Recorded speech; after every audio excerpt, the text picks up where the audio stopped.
사람은 자기의 가능성에 대해서 반복적으로 낙관하는 경향이 강해요.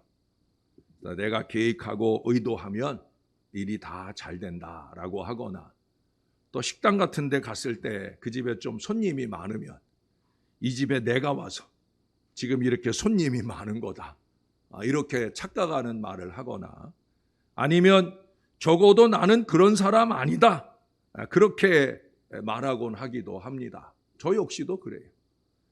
그러나 그러한 확신은 오래가지 않아서 거짓임이 드러날 때가 많죠. 삶은 정직하게 그리고 변함없이 우리의 자기 가능성에 대한 이러한 낙관이 자기 기만적 착각임을 상기시켜 줄 때가 얼마나 많은지 몰라요. 반대로 예수 그리스도께 대한 신앙은 우리를 진솔한 삶의 고백으로 이끌어 줍니다.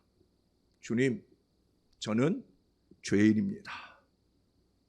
우리의 이 신앙 고백은 그저 교리적 경구의 반복이 아니에요.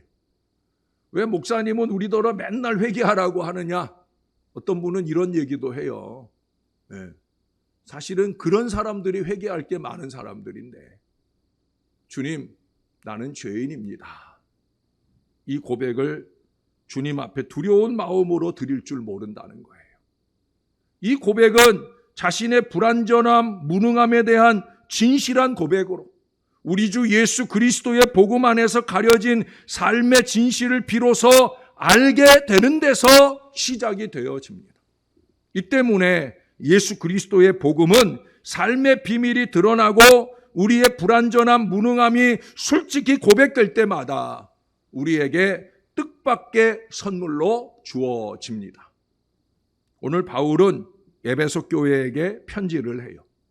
이 편지를 통해 그는 하나님께서 예수 그리스도 안에서 새로운 일을 행하신다는 걸 말하고 있어요. 오늘 본문은요, 그 일부분으로 에베소 교회를 위한 기도의 내용입니다. 근데 여기서 보니까 바울의 기도가 좀 독특하다는 생각이 들어요. 왜? 에베소 교회가 앞으로 되어야 하고 해야 하는 바를 구하는 기도가 아니에요. 저도 그런 기도를 할 때가 많잖아요. 여러분들이 좀 이런 교인들이 좀 되어줬으면, 늘 마음이 답답할 때가 많으니까. 이거는 좀 하나님의 사람으로 부름받았으면, 거룩하게 안수하고 세워졌으면 그 세움받은 그 사명에 맞게 살아야지. 왜 맨날 저 모양으로 살까? 안타까운 마음에 그것을 제목으로 삼아 기도할 때가 참으로 많아요. 근데 바울은 오늘 그런 기도를 하지 않고요, 도리어 하나님께서 그들을 위해 하실 일을 구하는 기도를 하고 있어요. 바울은 앞서 여러분 그 앞에 2절부터 보셔요. 거기 보시면 너희를 위하여 내게 주신 하나님의 그 은혜의 경륜을 너희가 들었을 터이라. 곧 계시로 내게 비밀을 알게 하신 것은 이라고 썼어요. 여기 보니까 하나님의 은혜의 경륜이라는 말이 나와요. 이 말은 우리 인간과 세상을 향한 하나님의 새로운 은총, 다시 말해 예수 그리스도 안에서 시작하신 새로운 방식의 구원의 역사를 말씀하고 있는 거예요. 이전과는 다르다는 거죠. 그러면서 이와 관련해서 오늘 본문 19절에 보시면, 거기 중간에 보면 이런 표현을, 하나님의 모든 충만하신 것으로, 하나님의 모든 충만하신 것으로, 이 말이 뭘까요? 제가 오늘 설교 제목도 충만하게 하시는 하나님 그랬는데, 하나님의 모든 충만하신 것으로, 이 말은요, 하나님께서 우리들에게 주기를 바라시는 모든 선물이라는 의미예요. 하나님께서 붙드시고 사로잡으시고 승리하시는 것, 그것이 우리의 나는 죄인입니다, 나는 연약합니다, 이 솔직한 고백 앞에서 우리 하나님이 선물로 주시는 구원의 은혜라는 거예요.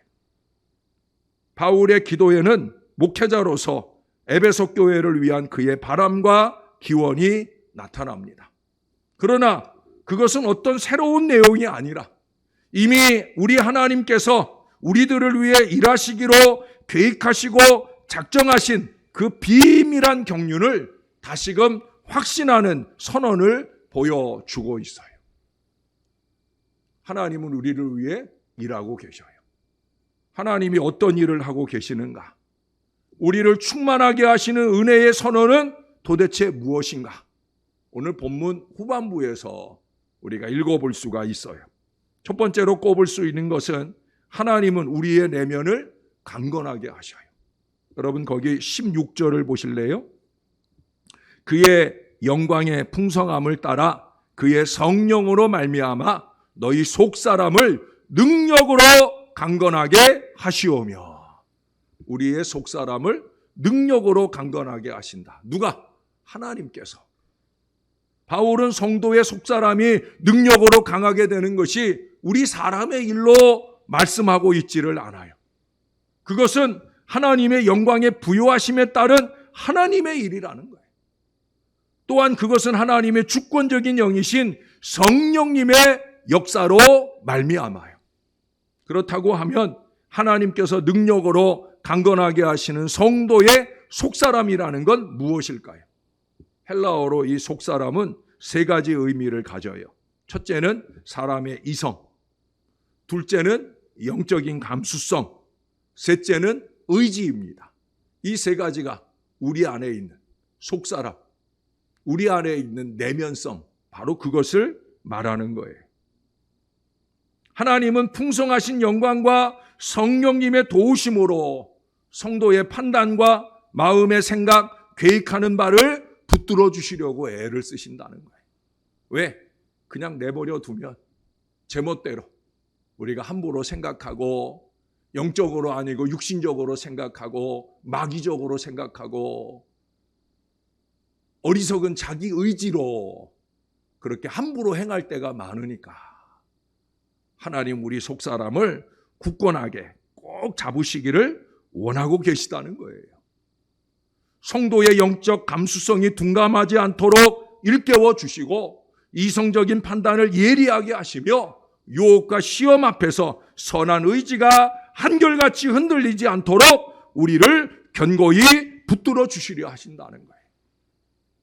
일생을 청각장애인으로 살았던 한 여인이 있었습니다. 곧 초등학교 때 중이염을 심하게 앓은 후에 그만 이 청각을 잃어버렸어요.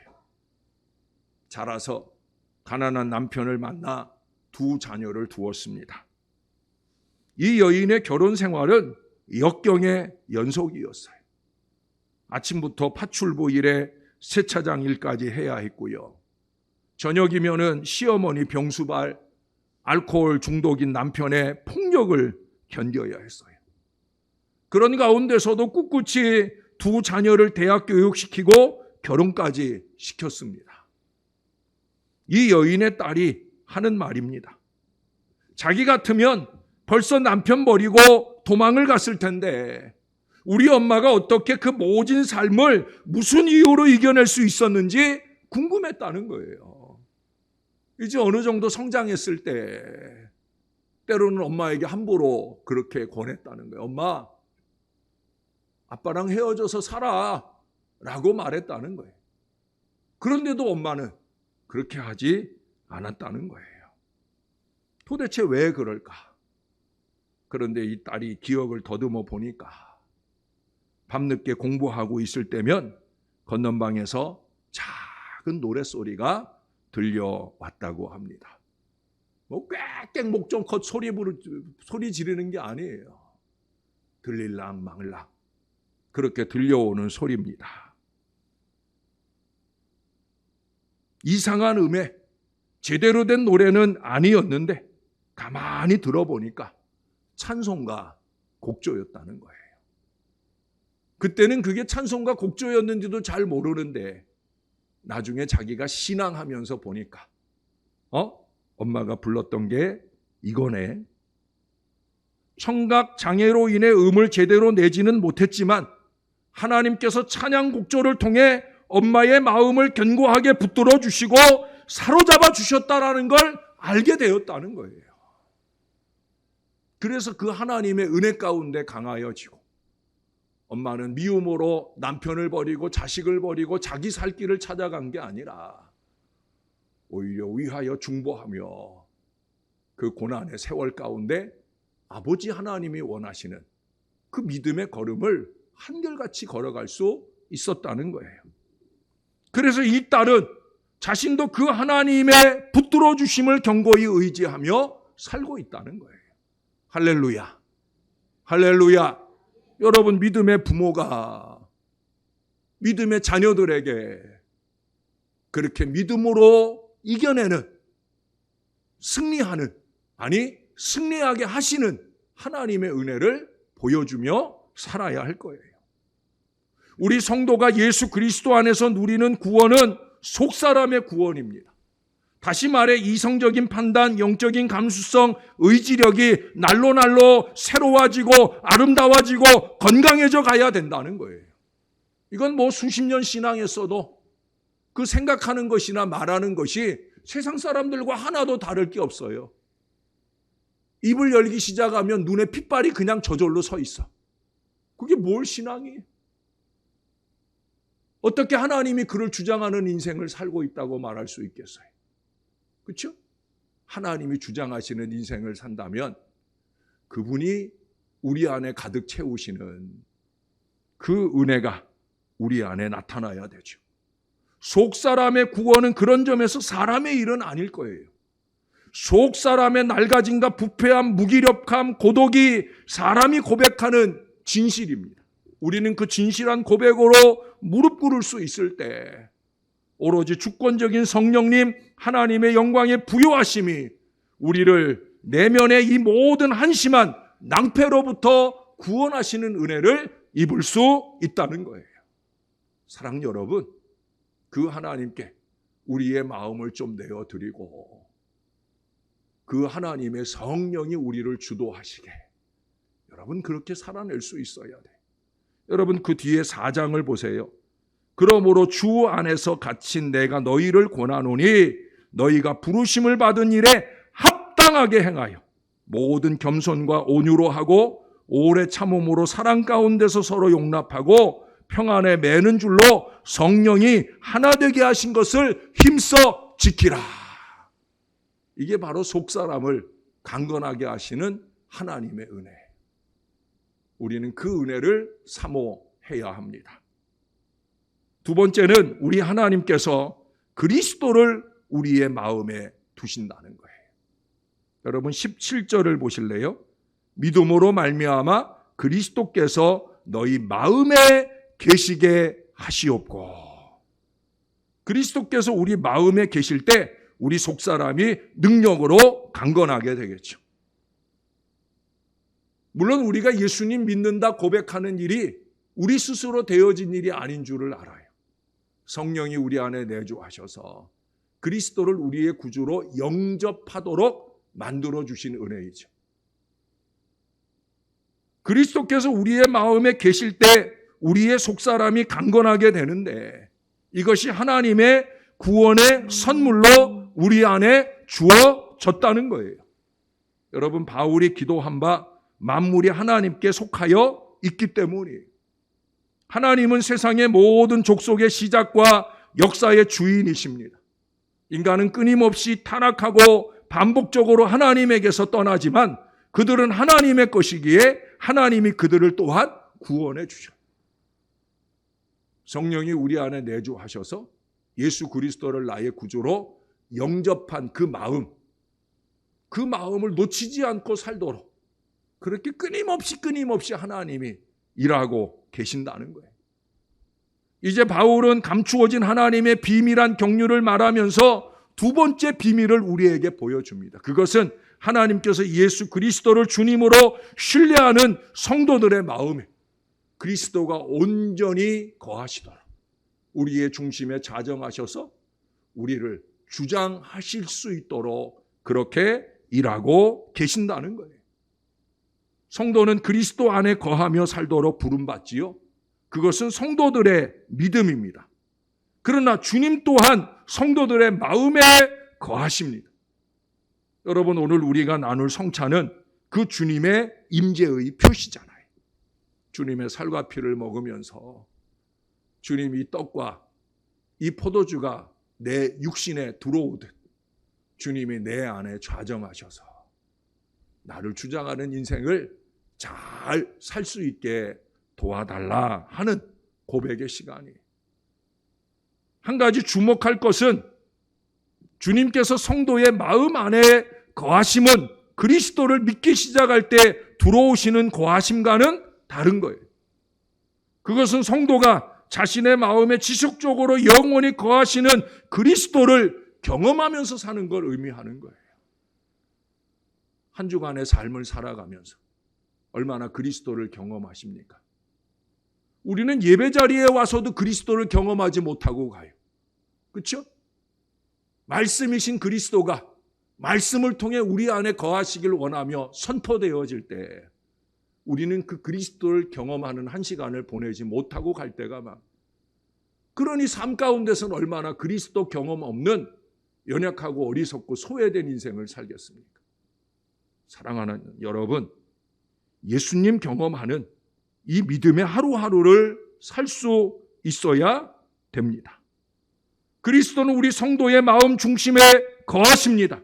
그리고 성도는 그 속에 영원토록 내주하시는 그리스도를 경험해야 되는 거예요. 우리의 마음 중심에 거하시는 예수님은 우리의 마음의 눈을 밝혀주십니다. 그리고 어두워진 총명과 무지함과 굳어진 마음을 거두어 주셔요.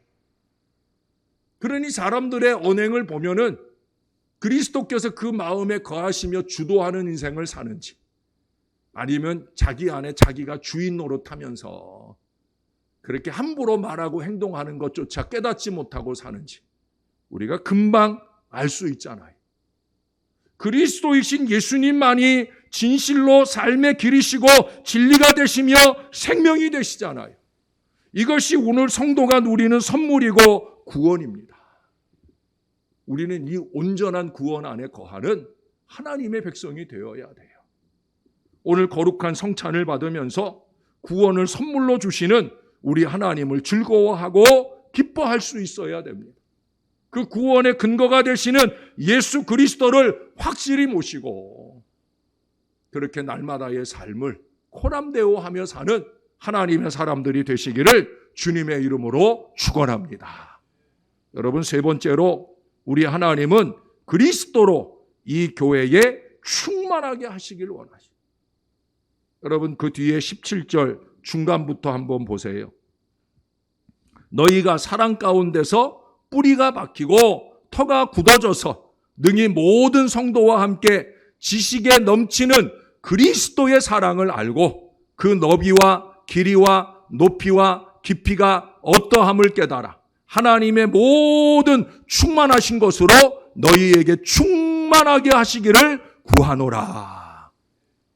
하나님의 비밀한 구원의 세 번째 경륜은 하나님은 자신의 모든 충만한 것으로 교회를 채우시되 온전하게 채우시겠다는 이 약속을 주셔요. 예? 하나님의 모든 충만함이란 하나님의 광대하신 성품, 의지의 근국이며 그 중심입니다. 교회는 그리스도의 충만함입니다. 교회는 그리스도의 급진적 사랑, 아가파오의 사랑으로 가득 차는 곳이어야 합니다. 교회가 그리스도로 충만하다라는 건 뭐예요? 오늘 본문에 말씀하잖아요. 그것은 사랑 가운데 뿌리를 내리고 그리스도의 사랑이 나누어지는 공동체, 그것이 바로 그리스도로 충만한 공동체, 교회라는 거예요. 교회를 온전하게 하는 그리스도의 사랑만이 고통하고 신음하며 분열된 이 세상을 충만하게 온전하게 할 수 있어요. 그러므로 우리는 하나님은 끊임없이 교회를 온전하게 하기를 원해요. 무엇으로? 그리스도로, 그리스도의 사랑으로. 그리고 그 하나님의 경륜 안에서 교회는 세상을 사랑으로 밝히는 빛이 되어야 합니다. 이 하나님의 그리스도로 충만케 하시는 은혜로 채워지는 교회가 되어야 된다는 거예요.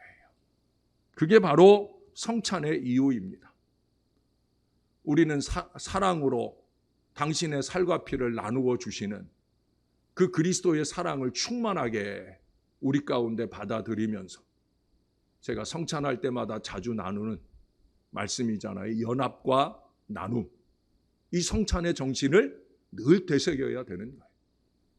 그리스도의 사랑의 몸과 피를 받으면서 우리는 그리스도 안에서 하나 된 공동체다라는 이 연합의 정신을 회복하고, 아울러 우리는 그리스도의 살과 피를 나누어 받았으니 이제는 교우들 간에, 이제는 세상을 향하여 그리스도의 그 사랑을 나누는 참 믿음의 사람들이 되어야 되겠다 하는 이 결단이 나누어져야 된다는 거예요.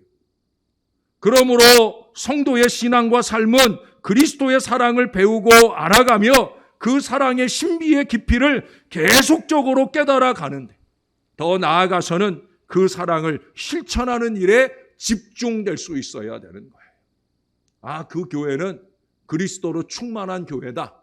이걸 어떻게 알 수 있느냐? 그 교회 안에 사랑이 넘친다는 거예요.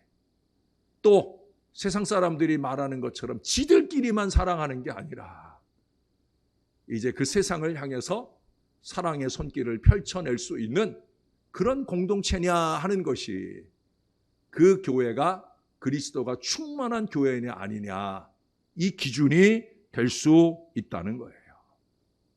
사랑하는 여러분, 그리스도로 충만한 우리 교회 될 수 있기를 바랍니다. 그리스도로 충만한 교회가 뭐라고요? 사랑을 나누는 교회여야 하고 사랑을 세상과 나눌 수 있는 교회여야 된다. 이것이 하나님이 오늘 성도와 교회에게 주시는 선물이며 세상을 향한 구원의 삶이에요. 하나님의 새로운 언약은 신실합니다. 그것은 우리가 아닌 하나님이 구원하시겠다 하는 약속입니다. 하나님의 약속은 십자가의 죽으심의 효력이 불변하듯이 영속적이에요. 다시 한번 정리해 드리면 그것은 하나님이 우리의 지성과 감성, 의지를 새롭고 강건하게 하신다는 것과 또 그리스도로 우리의 마음 중심에 거하게 하심으로 우리의 마음의 눈을 밝히신다는 것이고, 더 나아가서는 하나님께서 교회를 하나님의 모든 충만하신 것으로 그리스도로 충만하게 하신다는 약속이에요. 하나님이 이 약속을 저와 여러분에게 주셨어요. 그 약속을 누가 받는다고요? 오늘 성찬상, 거룩한 성찬상 앞에서, 또 비록 일부 예배 오신 분들은 성찬에 임하지 못하더라도 펼쳐져 있는 이 성찬상 앞에서 주님, 나는 죄인입니다. 그렇게 겸손하고 정직하게 삶을 고백하는 사람들에게 들려지는 바로 그 뜻밖의 소식이 되어지는 거예요. 우리에게 감추어진 비밀이 열리고 복음의 선물로 기뻐하게 되는 은혜가 저와 여러분에게 넘치게 되어지기를 바랍니다.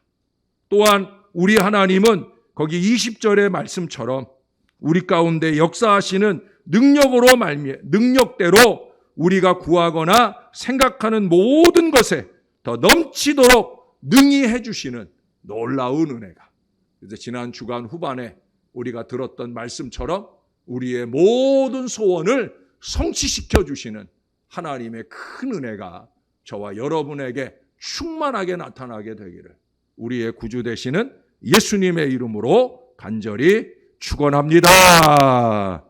기도하겠습니다. 좋으신 아버지, 하나님의 은혜를 감사합니다. 하나님이 여전히 우리를 위해 일해 주셔서 감사합니다. 우리는 무지하고 목매하여 하나님의 약속을 잊어버린 채 외면한 채 살 때가 많은데, 그럼에도 하나님은 여전히 우리를 위해 충만한 은혜를 부어주시고자 애쓰고 계시는 것을 새롭게 깨닫게 해주시니 감사합니다. 주님의 살과 피를 나누어 먹으며 우리가 다시 한번 상기하게 도와 주옵소서. 하나님이 우리 속사람을 강건하게 하기 위해 애를 쓰신다. 우리 안에 그래서 그리스도로 충만하게 하기를 원하신다.